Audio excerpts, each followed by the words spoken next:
오늘 본문은 빌립보 교회의 문제를 살펴볼 수 있는 부분입니다. 27절을 보면 1장 27절 보면 한 마음 한 뜻을 강조하죠. 2장에서도 강조하는데 여기서 이제 교인들이 분열의 조짐 보여주는 것을 유추할 수 있습니다. 실제로 빌립보 교회 안에 그런 문제가 있었다고 하고요.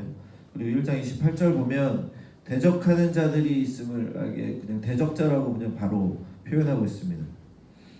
이에 대한 바울의 해결책을 통해서 오늘 우리 신앙인이 복음에 합당하게 어떻게 살아야 할지를 신앙인답게 사는 것, 복음에 합당하게 사는 것이 무엇인지를 몇 가지 생각해 보겠습니다. 먼저 하나 되어야 한다고 말씀합니다. 27절 하반절 제가 있습니다. 너희가 한 마음으로 서서 한 뜻으로 복음의 신앙을 위하여 협력하는 것과 여기서 한 마음은 이제 영이라는 단어가 사용됐습니다. 이제 푸뉴마 할 때 이제 성령님, 우리의 영 할 때 하는 말인데 저는 성령님으로 해석을 하는 것을 따릅니다. 예수님의 복음에 합당하게 살기 위해서는 같은 성령님 아래 같은 믿음으로 또 같은 마음으로 복음의 신앙을 위해 협력해야 합니다. 우리의 삶을 돌아보면 우리가 같은 성령, 같은 믿음으로 신앙생활을 잘 하는 것 같습니다. 그런데 한 가지 잘 못하는 것이 있는데 그것은 한 뜻으로 협력하는 것입니다. 같은 성령님을 믿는다 하고 같은 복음의 진리를 믿는다 하지만 우리가 한 뜻으로 협력하지 못하는 것을 봅니다. 근데 이건 굉장히 좋은 축인 거예요. 요즘 시대를 보면. 왜냐하면 한 복음으로 하나님을 믿지 못하는 이제 시대가 되었거든요. 이제 다른 해석을 하고 다른 내용을 전하는 교회 안에 그런 분들도 많아졌기 때문에 그런데 우리는 한 성령과 한 복음을 가지고 있다는 것만으로도 좋아해야 될 시기가 되었으니 좀 안타까운 거죠. 역설적인 건데 오늘 바울은 함께 협력하는 것 또한 얘기하고 있습니다. 때때로 우리는 각자의 뜻을 위해서 또 각자의 마음 가는 대로 내가 원하는 대로 신앙생활을 하는 모습을 보입니다. 나를 위한 신앙생활, 내 신앙생활을 하는 것이죠. 아포스를 예로 들자면 아포스 예배나 죄송합니다. 사랑방 등의 공동체나 교육 훈련 등이 그냥 나의 선택 사항이 되는 것입니다. 국내 선교, 각종 예배나 캠퍼스 모임, 신우회, 그 다음에 봉사활동이나 선교, 전도 등도 마찬가지인 거죠. 아포스의 방향이나 공동체의 진척보다 또 대구동신교회의 방향보다 자신의 기준과 내 인생 계획이 더 중요하다고 여기는 사람들이 있을 수 있다는 것입니다. 요즘에는 이렇게 교회 전체보다는 개개인의 신앙이 중요시 되고 있는 것 같은 모습을 보이는 거예요. 그런데 에베소서 4장에서는 교회를 또 성도들을 한 몸이라고 말씀합니다. 에베소서 4장 15절 16절 제가 읽습니다. 오직 사랑 안에서 참된 것을 하여 범사의 그에게까지 자랄지라. 그는 머리니 곧 그리스도라. 그에게서 온몸이 각 마디를 통하여 도움을 받음으로 연결되고 결합되어 각 지체의 분량대로 역사하여 그 몸을 자라게 하며 사랑 안에서 스스로 세우느니라. 아멘. 그리스도를 머리로 하는 한 몸이 교회입니다. 교회는 이제 우리 성도들의 연합인 거죠. 몸은 머리의 지시를 받아서 행동하는데 머리가 이렇게 하라고 지시하면 몸이 다 같이 통일된 행동을 하잖아요. 그렇죠? 난 이렇게 가고 싶대 이렇게 막 가기는 어렵잖아요. 그렇죠? 일관된 동작을 머리에서 지시하는 것을 협력해서 수행하는 것입니다. 이것이 우리의 본질임을 성경이 알려주고 있는 것이죠. 그렇다고 해서 모두가 획일화돼서 똑같이 하는 것은 또 문제가 되겠죠. 각자의 분량이 다르고 은사가 다르고 지체마다 역할이 다른데 모두가 똑같아야 된다고 획일화시키는 것은 또 문제가 되겠지만 그렇다고 머리를 둔 우리가 각자 다 다르게 사분오열되는 것은 이건 역시 문제가 된다고 생각합니다. 우리는 어떻게 살고 있습니까? 이것을 우리는 머리로는 다 알고 있습니다. 이런 말씀에 대해서 너무나도 오래 들어왔고 어떻게 살아야 되는지 그 실제 적용도 다 생각해 봤습니다. 그런데 우리 스스로는 저와 여러분은 그리스도의 복음의 신앙을 위해 복음에 합당하기 위해 서로 협력하고 있습니까? 어떤 것이 협력하는 것을 막는지 생각해 보았으면 좋겠습니다. 바라기는 내 뜻과 내 입장, 또 개인 중심적인 마음을 내려놓고 예배와 교제와 훈련과 봉사와 전도 선교 우리 교회 5대 사역에 매진하여서 주님의 교회를 위해 또 신앙을 위해 한 뜻으로 협력하게 힘쓰는 저와 여러분 되시길 바랍니다. 감사합니다. 두 번째는 신앙에 합당하게 사는 우리에게 저항이 항상 존재한다는 것을 기억해야 됩니다. 28절 제가 읽겠습니다. 무슨 일에든지 대적하는 자들 때문에 두려워하지 아니하는 이 일을 듣고자 함이라. 이것이 그들에게는 멸망의 증거요 너희에게는 구원의 증거니 이는 하나님께로부터 난 것이라. 아멘. 바울은 대적자들을 두려워하지 말라고 말씀합니다. 당시 빌립보 교회를 대적하는 사람들의 멸시와 핍박이 있었다는 거죠. 빌립보 교회는 이제 유럽 지역에 있었는데 거기에는 이제 많은 어려움이나 또 문화적 충격이나 또 로마를 믿는 사람, 로마인들이나 또 기독교로 박해하는 사람들이 많았다고 합니다. 바울도 빌립보 교회에서 빌립보서 3장 정도부터는 이제 감옥에 갇힌 것처럼 이런 얘기를 하는 것을 볼 수 있죠. 그래서 옥중서신이라고도 하는데 그런 핍박을 받고 어려움이 빌립보 성도들에게 있었다는 겁니다. 근데 이와 같이 우리 신앙인에게도 그리스도의 복음에 합당하게 살기 위해서 노력하는 사람들에게도 대적자들의 공격이 당연한 듯이 찾아옵니다. 1장 29절과 30절 제가 읽겠습니다. 그리스도를 위하여 너희에게 은혜를 주신 것은 다만 그를 믿을 뿐 아니라 또한 그를 위하여 고난도 받게 하려 하심이라. 너희에게도 그와 같은 싸움이 있으니 너희가 내 안에서 본 바요 이제도 내 안에서 듣는 바니라. 아멘. 이 말씀은 이제 예수님과 같이 우리에게도 고난이 있다고 말씀하는 건데 예수님께서 십자가에 달려 돌아가신 그 고난이 우리에게 똑같이 임한다는 그대로 임한다는 뜻이 아니라 예수님께서 십자가 고난을 받으신 것이 우리를 살리시기 위함이었는데 우리 성도 역시 남을 살리기 위해서 하나님의 복음을 전하고 그들을 하나님을 영접하게 해서 영생을 얻게 하는 이 생명을 주는 사역을 함에 있어서 우리에게 예수님과 같이 고난이 임할 것이라는 것을 알려주고 있는 것입니다. 여기서 우리가 생각할 수 있는 것은 신앙에 합당하게 산다는 것은 그냥 예배만 드리며 사는 것을 의미하는 것이 아니라는 겁니다. 신앙에 합당하게, 복음에 합당하게 사는 것은 세상 속에서 복음을 전하면서 또 세상 속에서 하나님의 말씀대로 살아가는 모습인 것을 알 수 있습니다. 이렇게 살아갈 때에는 반드시 핍박과 멸시와 어려움을 만나게 될 것이죠. 왜냐하면 세상은 전혀 다르게 살고 있는 사람들이기 때문입니다. 그래서 혹시 여러분들 안에서 하나님을 믿는 믿음대로 살아갈 때에 어려움이 있다. 가정이나 공동체나 회사나 학교나 친구들 사이에서 신앙을 지키기 위해서 사는데 어려움이 있다는 것은 여러분들이 제대로 살고 있다는 증거입니다. 복음에 합당하게 살고 있다는 증거입니다. 그것을 여기서 얘기하고 있는 것이죠. 혹시 여러분들께서 신앙생활을 하면서 이건 너무 어렵게 사는 건가, 내가 너무 힘들게 사는 건가 할 때에 이 빌립보서 1장 28절 말씀을 보시길 바랍니다.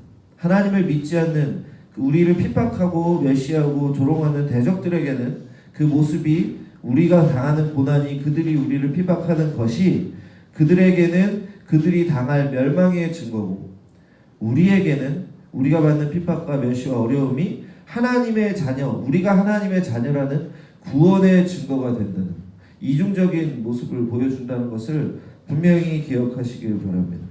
그래서 여러분들께서 신앙생활을 하며 복음을 지키며 하나님께서 말씀하신 것을 지키기 위해서 생활할 때에 난관을 겪거나 마음이 힘들고 두렵거나 또 어려움을 만났을 때 이 어려움이 항상 반드시 언제나 늘 그리스도인에게 찾아오는 것을 기억하시길 바랍니다. 그래서 바라기는 이 복음으로 인한 핍박이 우리가 하나님의 자녀라는 우리가 구원받았다는 확실한 증거임을 기억하셔서 굳건히 신앙을 지키시는 저와 여러분 되시길 바랍니다. 마지막으로 우리에게 필요한 것은 죄송합니다. 사랑입니다. 감기가 오래가네요. 감기 조심하세요. 2장 2절 제가 읽겠습니다. 마음을 같이하여 같은 사랑을 가지고 뜻을 합하며 한 마음을 품어. 아멘. 여기서 마음은 이제 우리가 생각하는 그 마음입니다. 이 말씀은 1장 27절과 같이 하나 되는 것을 이야기합니다. 그러니까 첫 번째 말씀드린 것과 같죠. 설교에서 이제 제일 먼저 말씀드린 하나 되는데 힘쓰라고 한 것과 같은 내용입니다. 그런데 1장과 비교할 때에 한 가지가 더 추가되었습니다. 뭐가 추가되었을까요? 같은 사랑을 가지고입니다. 우리는 그리스도인이 가진 같은 사랑은 무엇일까요? 하나님께로부터 받은 사랑이고 또 예수님께서 말씀하신 대로 하나님께서 알려주신 대로 하나님을 사랑하고 이웃을 사랑하는 그 두 가지 사랑을 우리가 가져야 한다는 것입니다.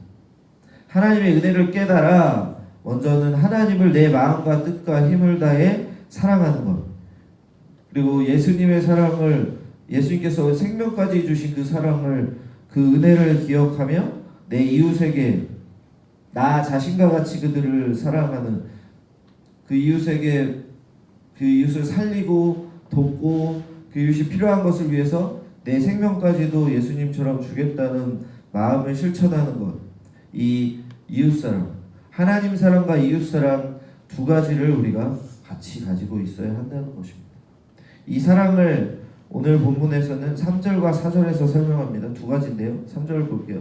아무 일에든지 다툼이나 허영으로 하지 말고 오직 겸손한 마음으로 각각 자기보다 남을 낮게 여기고. 3절에서 말하는 다툼은 경쟁을 의미하는 단어입니다. 그러니까 뭔가 뽐내고 남을 깎고 내리고 비교하고 내가 더 낫다고 나를 높이는 그런 마음을 얘기하는 것입니다. 그러니까 경쟁이나 허영, 자랑으로 서로를 대하지 말라는 것입니다. 자기보다 남을 낮게 여기는 겸손을 추구하라는 거죠. 그런데 이 겸손이 자기보다 남을 낮게 여기는 것이 바로 이웃사랑과 연결되는 것입니다. 나보다 남을 더 사랑하고 더 중요하게, 나보다 더 중요한 것으로 여기는 것이 이웃사랑 아닙니까? 이 겸손한 마음이 곧 예수님께서 우리에게 보여주신 이웃사랑인 것입니다. 실제적인 사랑의 실천인 것입니다. 우리에게는 이 겸손한 마음이 있습니까? 나보다 다른 사람을 더 중요시 여기는 마음, 나의 생명조차 남에게 주려는 마음이 있습니까? 예수님께서 우리에게 주신 사랑으로 우리도 타인을 사랑하고 섬기는 그 사랑을 실천하기 바랍니다. 4절 볼게요. 각각 자기 일을 돌볼 뿐더러 또한 각각 다른 사람들의 일을 돌보아 나의 기쁨을 충만하게 하라. 아멘. 바울은 자기 일을 돌보는 것 또한 중요하지만 다른 사람들의 일을 돌보라고 권면합니다. 우리는 요즘 자신의 일을 아주 철저히 진행하는 사회를 살고 있습니다. 경쟁이 너무 치열한 나머지 스펙과 진로를 잘 꾸려야 하는 시대이죠. 그래서 그런지 모르겠지만 교회 내에서도 내 신앙, 내 양육, 내 교육, 내 선교만 잘 챙기는 모습이 보입니다. 반면에 우리에게서는 다른 사람들의 일을 돌보는 사랑이 부족한 게 느껴지죠. 뭐 영화나 드라마 보면 맨날 나오잖아요. 무슨 일이 일어났는데 주변 사람들이 뭐 도와주지 않고 somebody call 911 그러잖아요. 그 사람들 이렇게 하고 그 가족이나 친구 한 명만 나오면 피 묻히고 나온 사람들이 뭐 사진 찍고 있고 그냥 이렇게 뭐 구경하고 피하잖아요. 그렇죠? 근데 이것도 우리나라에서 많이 일어나는 일입니다. 제가 실제로 겪은 일인데, 제가 전도사 때 강변북로 한강을 연안해서 강남 쪽에는 올림픽대로가 있고 위에 강변북로가 있거든요. 그래서 한남대교를 건너서 강변북로를 이렇게 가서 그 동부간선도로를 타고 올라가야지 저가 섬기는 교회가 있었어요. 그런데 강변북로가 꽤 넓은 도로입니다. 근데 어느 날 제가 조금 늦었어요. 그래서 야 이거 그 회의 시간에 딱 맞춰 도착하겠다. 이거 급하게 가야겠다고 조금 이제 과속을 해야 돼서 80 정도 도로인데 야 90을 밟아야겠다고 막 밟는 순간에 제 앞에 하얀색 뉴 EF 소나타 2001년식으로 보이는 뉴 EF 소나타가 갑자기 진짜 타이어에서 펑 소리가 나면서 이렇게 뺑글뺑글 도는 거예요. 근데 강변북로 오른쪽은 그냥 강바닥이거든요. 그러니까 떨어지면 이제 끝장나는 겁니다. 그래서 옆에 돌 바리케이트가 있지만 되게 낮아요 거기는. 근데 그 차가 그렇게 하다가 거기를 탁 들이받고 가로등을 받고, 가로등이 그렇게 가벼운 건지 몰랐어요. 알루미늄으로 되어 있나 보더라고요. 이게 텅 비었어요 속에가. 이거 무너져서 그 차를 깔고 옮기고 막 난리가 난 거예요. 제 앞에서 마침 섰습니다. 근데 앞에 차는 그렇게 사고 나서 이렇게 치 거리고 있고 그럼 제가 어떻게 해야겠어요? 피해서 가야겠죠 원래는. 그렇죠? 그게 이 시대의 생각이잖아요. 근데 저 내렸어요. 그 차 앞으로 가서 내려서 그 이렇게 삼각대를 세워놓고 그 차 가서 보니까 어떤 젊은 여자분이시길래 괜찮냐고 하고 막 피가 이렇게 나죠. 그래서 119 부르겠다고 그러고 차가 막 터지고 영화처럼 그런 장면은 아니길래 제가 이제 전화를 했습니다. 119에. 그래서 여기 어딘지 모르겠는데 강변북로에서 이제 구리 쪽으로 가는 하남 쪽으로 가는 길인데 서울 서쪽으로 가는 길인데 사고가 났으니까 빨리 와주세요 했는데 저보고 자꾸 거기가 어디냐고 제가 어떻게 합니까? GPS도 없고 이랬는데 그래서 그냥 빨리 와주시라고 기다리고 저는 그 119 올 때까지 기다려야겠다 이러고 차들을 보내고 있었거든요. 그런데 문제는 여기서 시작되는 거예요. 다른 차들이 한 대도 안 섰고 그 차에서 사람들이 제가 사고를 낸 것처럼 마치 저를 이렇게 손가락질하면서 되게 놀리면서 가는 거예요. 그러니까 아 너 사고 쳤네 막 이런 얼굴이었어요. 그래서 제가 그다음부터 사람들 잘 못 돕습니다. 그러니까 진심으로 하는 거예요. 정말 제가 가다가 이렇게 뭐 누가 아프거나 이러면 되게 도와주는 걸 되게 잘하는 편이거든. 제가 오지랖이 넓어서. 그런데 잘 못하겠어요 이제. 왜냐면 괜히 제가 피해 볼까 봐. 괜히 제가 막 오해받을까 봐. 그 119에서 또 전화가 온 거예요. 아 지금 어디시냐고. 그래. 아 왜요? 저 교회에 왔는데. 그러니까 아 뭐 같이 조사를 해야 된다고 막 하는데 사람들이 뭐 이렇게 하는데 그 당시 영상 보면 저도 엄청 거리가 멀리 떨어진 게 분명히 증명이 되거든요. 근데 그때 제 차에 블랙박스가 없었어요. 블랙박스가 이제 옛날 차에는 없었어가지고 되게 그것을 해명하는데 조금 애를 먹은 적이 있습니다. 그래서 요즘 그러잖아요. 뭐 남 쉽게 도와주지 마라. 세상 믿으면 안 된다. 그런데 그게 사람들의 말 아닙니까? 그게 세상 사람들의 말 아니에요? 나의 일을 돌보는 거 오케이. 그런데 성경에서 지금 뭐라 그럽니까? 너의 일을 돌보는 것뿐만 아니라 다른 사람들의 일을 돌보라는 거예요. 성도의 일뿐만 아니라 다른 사람이라 그러잖아요. 3절에서는 겸손한 마음으로 각각 자기보다 남을 낮게 더 중요한 사람으로 더 높게 여기라고 하는데 우리에게 이 남을 중요시하는 사람 나의 일뿐만 아니라 남의 일도 중요시 여기며 돌보는 사랑이 없는 것 아닙니까? 저도 이것을 생각하며 그때 이후로 좀 남들에게 손을 많이 안 주는 것을 반성하고 있습니다. 우리 너무 다른 사람들의 일을 아무렇지 않게 여깁니다. 잘 되겠지, 알아서 하겠지, 하나님이 알아서 역사하시겠지. 근데 성경은 절대 그렇게 말하지 않는 것 같아요. 구약에서도 이런 모습을 찾아봤습니다. 에스더를 생각해 볼까요? 하만이 꾀를 써서 유대인들을 이제 멸하려고 하죠. 왕이 허락을 한 상태입니다. 그래서 이게 공표가 되는 날이 다가오고 있는데 모르드게가 그 자기 왕비인 자기의 혈족인 에스더를 찾아가죠. 에스더에게 말합니다. 너 왕에게 가서 이거 하지 못하게 막아야 된다. 그때 에스더가 처음부터 죽으면 죽으리라 이렇게 말한 것이라고 생각하실까? 절대 아닙니다. 왕이 나를 부르지 않으면 내가 왕을 찾아갈 수 없는데 나 가면 안 될 것 같은데 이렇게 주저하고 안 된다는 모습을 보입니다. 모르드게가 그 다음에 한마디를 더 하고 나서 에스더가 죽으면 죽으리라는 결단을 하고 나간 거예요. 우리는 그 결과만 생각하고 있죠. 에스더가 주저한 건 보지 않습니다. 우리는 에스더가 주저한 모습과 같지 않냐는 겁니다. 그런데 에스더는 결국 죽으면 죽으리라 하고 나아갔습니다. 남을 위해서, 자기의 민족을 위해서. 에스더가 나아갔기 때문에 하나님께 용기를 얻고 지혜를 구했기 때문에 하만이 되려 유대인을 죽이기 위한 모르드게를 죽이기 위한 장대에 걸렸고 유대인들이 하만의 대적들을 이기게 되었죠. 신약에서도 볼까요? 착한 사마리아인의 비유도 마찬가지입니다. 하나님을 잘 믿는다고 하던 그 시대의 유대인들의 종교의 지도자들은 강도당한 사람 보고 율법 어기는 거라면 도망갔죠. 쳐다도 안 봤습니다. 만지지도 않았어요. 근데 사마리아인은 어떻게 했습니까? 유대인들이 핍박하고 멸시하고 이방인이라고 욕하고 쳐다도 안 보던 사람 취급도 안 하던 사마리아인은 자기가 바쁜 일로 가야 되는데도 그 사람을 치료해주고 주막이라고 나오는데 여관으로 데려가서 지불을 해주고 돈이 모자르면 내가 돌아오는 길에 더 내주겠다면서 자신의 있는 것을 다 준 것을 볼 수 있지 않습니까? 예수님이 거기서 누가 이웃을 사랑하는 자냐 할 때 모든 사람들이 대답하죠. 사마리아인. 저와 여러분은 이 사마리아인처럼 에스더처럼 다른 사람의 일을 내 일처럼 내 목숨을 걸고 돕고 있습니까? 아닌 것 같은데요.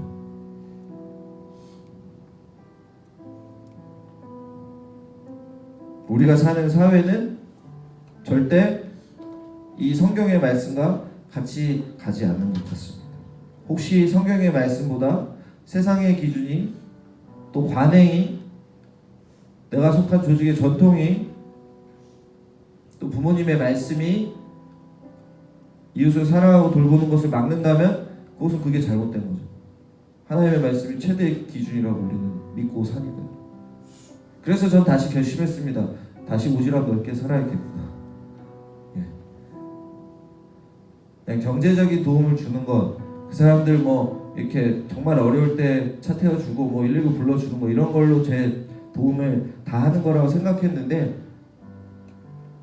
더 나아가서 챙겨주기로 스스로 마음을 먹어보았습니다. 여러분들은 어떻게 하십니까? 가족과 동료와 공동체 등 하나님께서 우리에게 맡겨주신 모든 사람들을 착한 사마리아인의 비유처럼 잠시 지나가면서 마주치는 사람조차 우리가 사랑으로 돌보아야 하는, 나보다 낮게 여겨야 하는 대상임을 기억하시길 바랍니다. 그런 마음이 있으니까 초대교회 때 자신의 재산을 다 팔아서 납을 줄 수 있었던 것이고, 선교사님들이 자신의 목숨 바쳐서 이 땅 와서 복음 전한 것 아닙니까? 결국 우리에게 필요한 사랑은 오늘 본문을 통해서 나보다 다른 사람을 더 중요하게 여기고 그들을 주의 깊게 바라보며 돌보는 사랑입니다.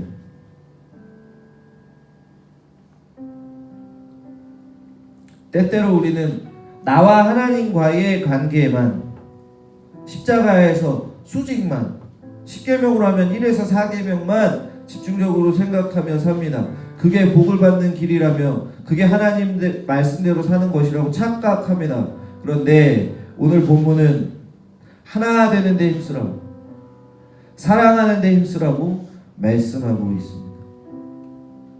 바라기는 예수님께서 이미 우리에게 2000년 전에 보여주신 사랑, 원수를 살리기 위해, 우리를 살리시기 위해 자신의 목숨까지 내어주신 사랑, 우리를 살리시기 위해 하늘 보좌를 버리시고 인간의 몸으로 내어주신 그 겸손한 사랑을 깨닫고 기억하며 그 사랑을 닮아 다른 사람을 나보다 중요하게 여기시고 돌보시는 저와 여러분 되시길 바랍니다.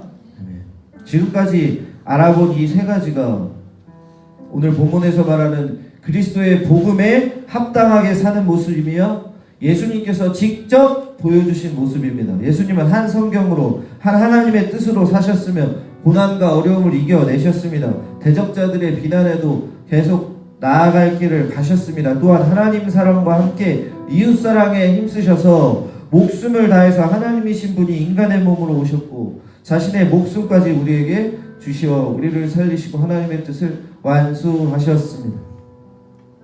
이 모습을 닮아 먼저는 나 자신이 복음에 합당한 모습으로 살고, 나아가 가족과 교회와 사회를 복음으로 살리고 키우고 고치는 저와 여러분 되시기를 주님의 이름으로 축원합니다. 아멘. 우리 기도하겠습니다. 먼저 기도할 것은 개인주의에서 벗어나자는 겁니다.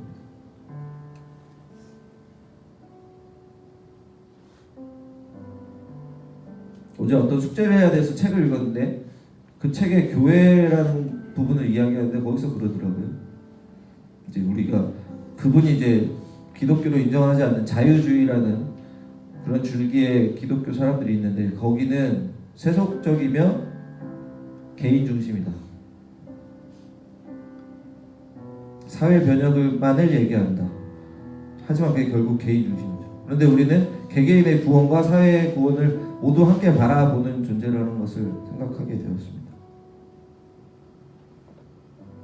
우리 이 시간 잠시 날 돌아보며 기도하길 원하는 것은, 하나님, 내가 너무 나와 하나님의 관계만, 내 인생만 생각한 것 아닙니까? 아버지 하나님께서 맡겨주신 주변을 돌보게 하시고 말도 안 되는 핑계로 그냥 넘어가지 않게 도와주시옵소서. 그게 이미 예수님께서 주신 사랑의 기회를 거부하는 것이고 내가 거절한 것이며 하나님의 말씀에 불순종한 것이고 예수님의 사랑을 내 행동으로 무시한 것이라는 것을 기억하게 하셔서 마음의 찔림이 나에게 남게 하시고 결국에 하나님께서 보여주신 그 사랑을 실천하며 기독교에는 뭔가 다르다는 말을 내 삶으로 보여주게 도와주시옵소서. 우리 기도하며 나의 악함을 하나님께 고백하며 나아가겠습니다. 하나님 아버지